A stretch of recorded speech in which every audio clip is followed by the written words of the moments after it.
Saudaraku, jika kita benar-benar menghayati secara jernih, kita akan merasakan terkejut yang luar biasa. Karena setelah mengetahui pentingnya ilmu makrifat, ternyata kita semua manusia yang ada di dunia ini, semuanya sudah mengalami persaksian terlebih dahulu. Sudah makrifat, semuanya terlebih dahulu. Cuman sekarang kita kebanyakan lupa lagi terhadap persaksian tersebut.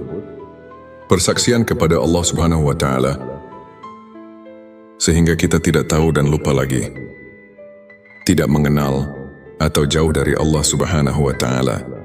Allahumma sholli ala Sayyidina Muhammad. Selamat datang di channel Mama Jar Kaseng, tempat kita bersama menemukan cahaya kebenaran hakiki. Saudaraku yang kami hormati, inilah pentingnya ilmu makrifat. Ini ada di surat ke-7. Surat Al-A'raf ayat 172. Allah telah berfirman yang artinya, ingatlah ketika Tuhanmu mengeluarkan anak Adam, menciptakan anak Adam dari sulbi.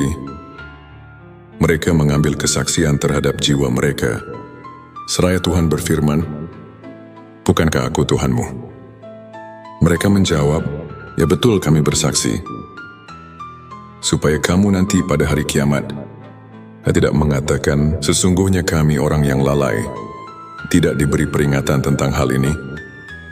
Nah ini saudaraku, di dalam ayat ini, jika betul-betul dihayati secara jernih, tentu kita akan merasakan terkejut dengan ayat ini.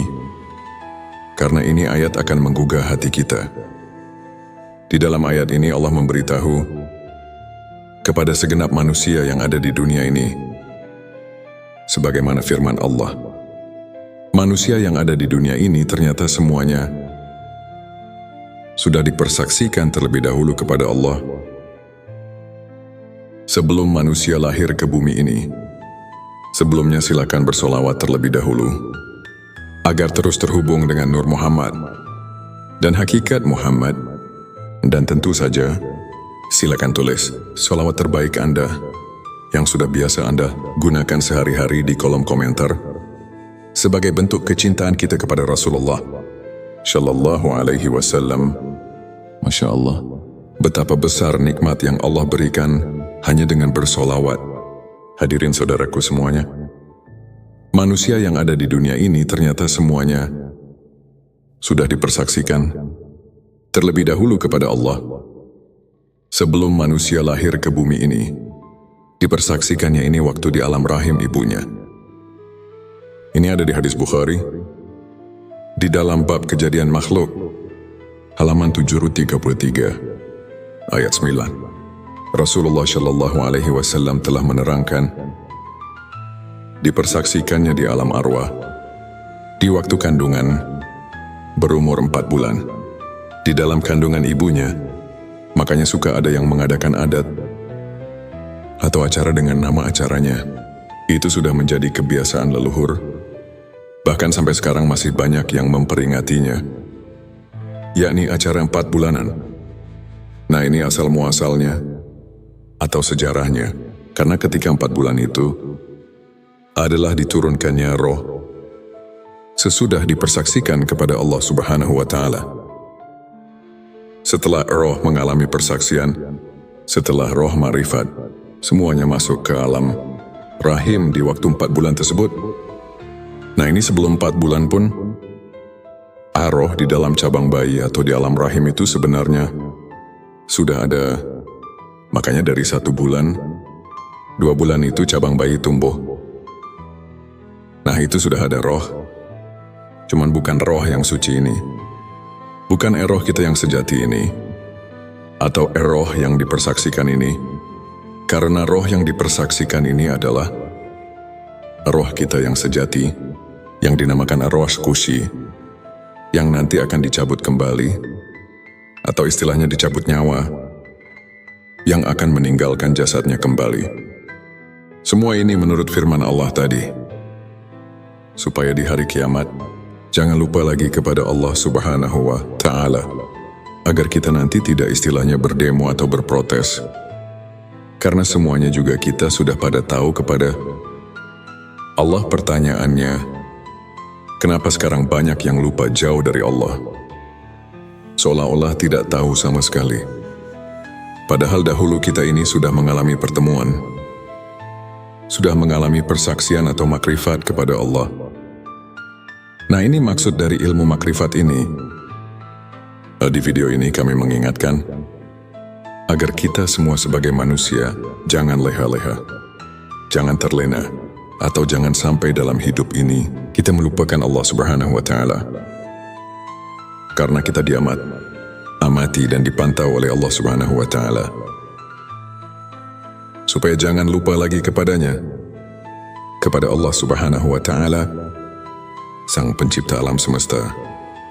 Saudaraku, dengan hati yang jujur, kita jangan mendustai diri sendiri. Ini dari Imam Ghazali. Beliau berkata,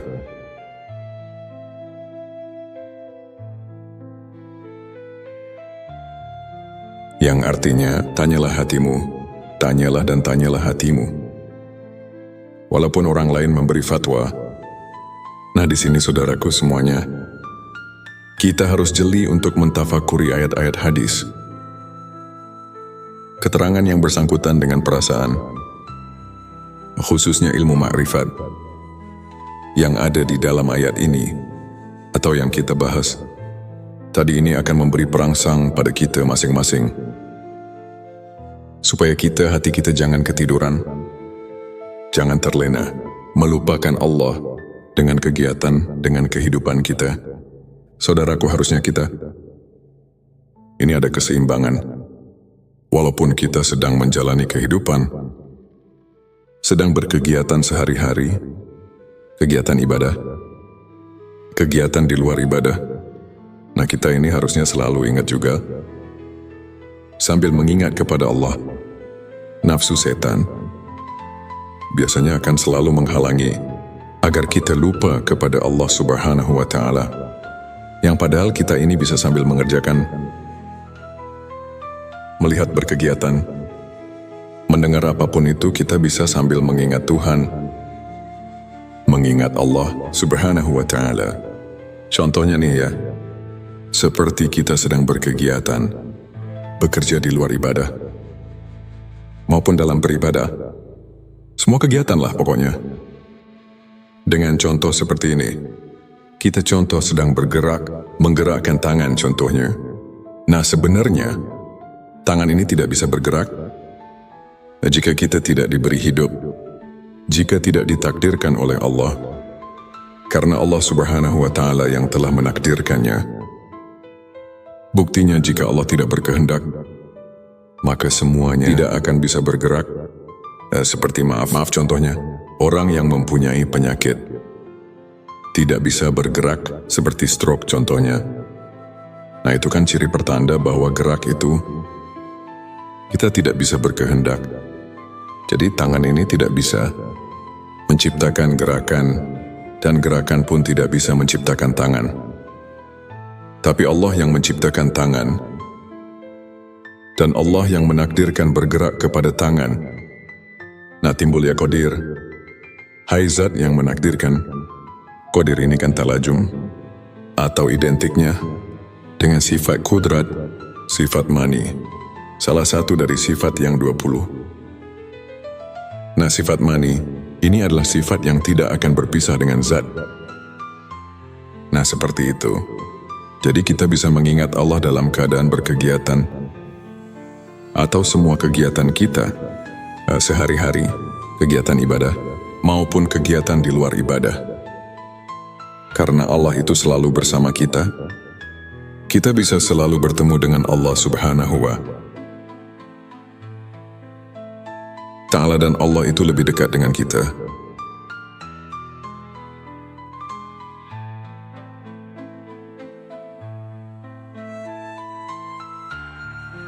Lebih dekat daripada tenggorokan istilahnya. Nah, ini agar kita tidak terlena dengan apa yang ada di dunia. Ini lupa pada tugas hidup kita selaku hamba Allah. Yang tidak boleh dilupakan, di antaranya menjalankan perintahnya, menjauhi larangannya. Sedangkan jika kita jauh dari ilmu makrifat, atau lupa kepada Allah itu yang akan menjadi benih kita melakukan Tuhan, bibit permaksiatan. Karena jika kita ingat sadar kepada Allah, kita tidak akan berani melakukan kesalahan atau menjauhi larangannya. Jadi kita akan terus melaksanakan apa yang telah diridai oleh Allah dan menjauhi larangannya. Nah, itu semuanya untuk perintahnya ada di dalam Al-Quran dan hadis, dan di pengajian-pengajian umum. Kita tinggal pelajari, kita tinggal menghayatinya saja. Dan begitu pun yang dilarang oleh Allah, semuanya akan banyak dibahas di pengajian-pengajian umum di daerah setempat. Saudaraku, dalam ayat tadi di atas, Allah Subhanahu wa Ta'ala telah memberi peringatan kepada kita semua agar kita jangan lupa kepada Allah Subhanahu wa Ta'ala. Sekarang mari kita tanya diri kita masing-masing, apakah kita sekarang ingat kepada Allah? Nah, di sini kita harus bertanya kepada hati kita yang terdalam. Yang jujur, jangan membohongi diri sendiri. Sekali lagi, apakah kita sekarang ingat pada Allah? Perhatikan pertanyaannya. Di sini bukan ditanya ingat pada namanya, kepada nama Tuhan, tapi di sini ditanya ingat kepada Tuhannya, kepada Allahnya. Apakah kita sekarang ingat kepada Allah? Yang diberi nama Allah, yang diberi nama Tuhan. Kenapa pertanyaannya seperti ini? Karena banyak sekali orang yang cuma ingat itu kepada namanya saja, bukan ingat kepada Allahnya. Untuk menjawab pertanyaan ini, pertama kita harus memakai pikiran yang mendalam. Kedua harus vakum bizawahir, memakai hukum sesuai dengan dalil. Hukum-hukum zahir atau istilah lainnya harus masuk akal, logika, dan yang ketiga, harus memakai hati yang jujur. Nah, baru pertanyaan ini bisa dijawab dengan sempurna. Tapi kalau dijawab dengan hati yang bainaum, atau maksudnya yang biasanya, yang ya sebagaimana biasanya lah, yang penuh kedengkian misalnya, atau istilahnya, yang tidak selalu puas, bukan hati yang bersih, yang jernih, ini pasti akan menimbulkan fitnah di kalangan umat Islam. Na'udzubillah, jangan sampai terjadi seperti ini. Karena ini ilmu ma'rifat. Ini ilmu ma'rifat tingkat tinggi. Dan ini cuma mengingatkan hati kita, khususnya umat Islam.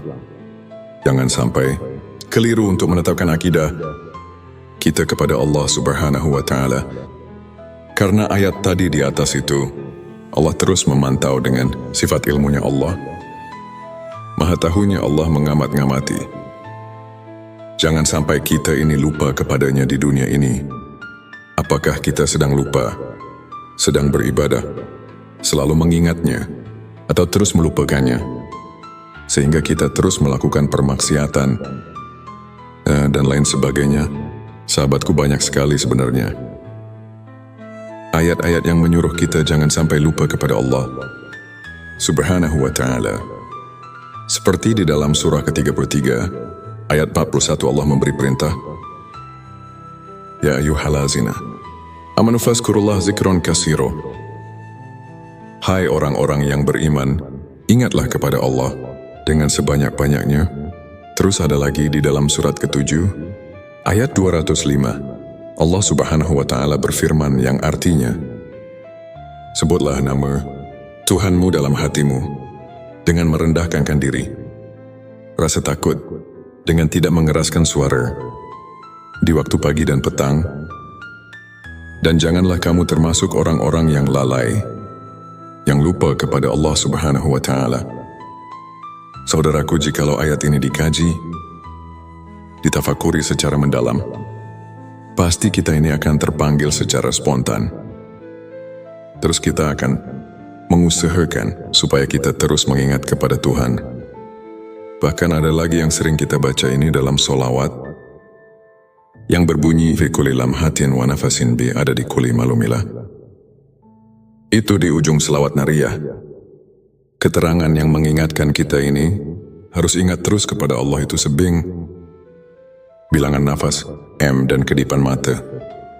Jadi zikir di sini, atau fatkur, di sini artinya ingat. Kalau secara terjemah lugat, ingat ini adalah pekerjaan hati. Sedangkan hati ini kalau kita rasakan, ini sudah bukan pekerjaan lisan. Kalau kita mau benar-benar nih rasakan, ingat itu adalah pekerjaan hati, bukan pekerjaan lisan. Sedangkan kebanyakan zikir itu hanya di lisan. Yang padahal jika mau ditingkatkan lagi, mau disempurnakan lagi, bukan hanya pekerjaan lisan, tapi pekerjaan hati. Jadi si hati ini bisa ingat ini. Kalau sudah ada pemberian dari dua panca indera, seperti mata, telinga, dan panca indera lainnya, tentunya kalau tidak ada pemberian dari panca indera itu, tidak akan ada biasanya di dalam hati.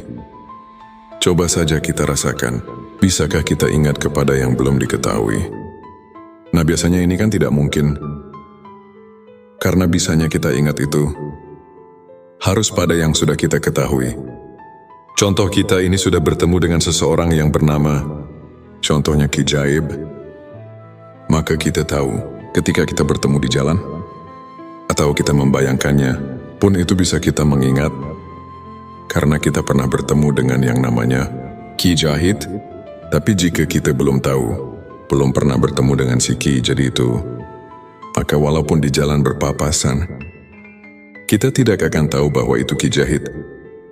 Tidak apakah dia akan mengenalnya, tidak akan saling menanya, karena kita tidak tahu bahwa Kaji itu yang itu. Nah jadi tidak akan ada di dalam hati ini. Tapi jika sudah ada pemberian dari panca indera, maka kita bisa mengingat biasanya. Tapi awas hati-hati menafsirkan panca indera di sini. Pendengaran, penglihatan di sini bukan pendengaran yang zahir atau su'ul basirah. Su'ul basirah adalah pandangan dan penglihatan yang zahir. Seperti dari dua mata kepala ini, atau yang ada di kepala. Seperti telinga ini, yang ada di kepala.